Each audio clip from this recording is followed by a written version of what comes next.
Good morning, all of you. Students, we are doing the chapter Electric Current and Circuit.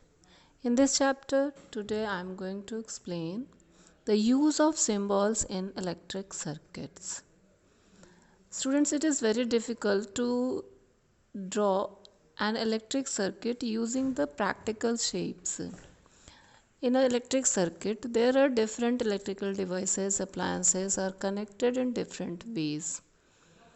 It is not easy to draw the actual and complete diagram of all the devices or appliances used in a given circuit. So we can simplify this by assigning specific symbols to devices or appliances that are used very often in an electric circuit. These symbols play a very important role in conveying all the details and information about a given electric circuit in a convenient and practical manner. Symbols are often assigned to device appliances on the basis of its shape or working or any other special characteristics that is very that may possess. There are symbols that you can see on your screen. The first one is the symbol for the cell, practical shape, and the symbol is given. Second one is that for the symbol of battery, the practical shape and symbol also given. Then it is the symbol of connecting wire, then the bulb and lamp, and then the symbol of electric switch, which is in off position and in on position. The 2 points are not connected in off position and they are connected in on position. Now students, the next topic is conductors and insulators. Now, objects or materials which allow electricity to pass through them easily, that means the object or appliances which allow the electric current to flow through them easily, they are known as conductors. Most of the metals, that is silver, copper, gold, these are some of the examples of metals and they are good conductor of electricity. But silver, is being a good conductor of electricity, is not used for making wires because silver is very expensive than the metal which is used in making wires. Practically all metals are good conductors of electricity.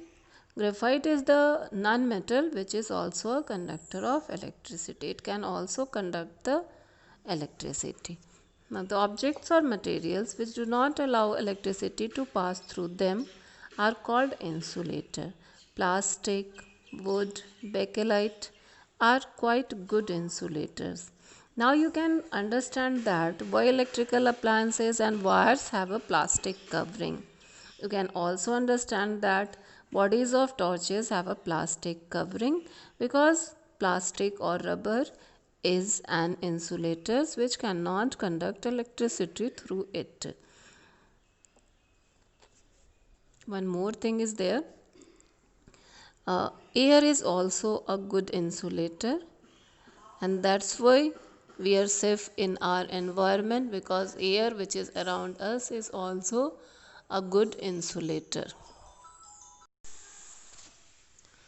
Now, it is better to be safe than sorry. It has been well said that electricity is a good servant but a bad master. It is absolutely important, therefore, to follow all the suggested and advised precautions while using electricity and electrical appliances and devices. We must follow the rules, the precautions that are written on the boxes or that we know when we are using some electrical devices or electrical appliances. Some general precautions that should always be followed are: number 1, never touch electrical connections or devices with wet or bare hands. Ordinary water is a reasonably good conductor of electricity, and if electricity were to flow through a person's body, it could lead to serious injuries or even death. Number 2, never try to fiddle with or open an electrical appliance or device when it is connected to the mains. Number 3. Always respect the warning signs which is written. Do not go near any setup where the word danger is written. Number D. Always consult the manufacturer or your electrician if you have any doubts about the methods, way of using some electrical appliances or devices. It is always a good idea to use rubber or plastic gloves or rubber soled shoe wear while working with electrical devices and appliances.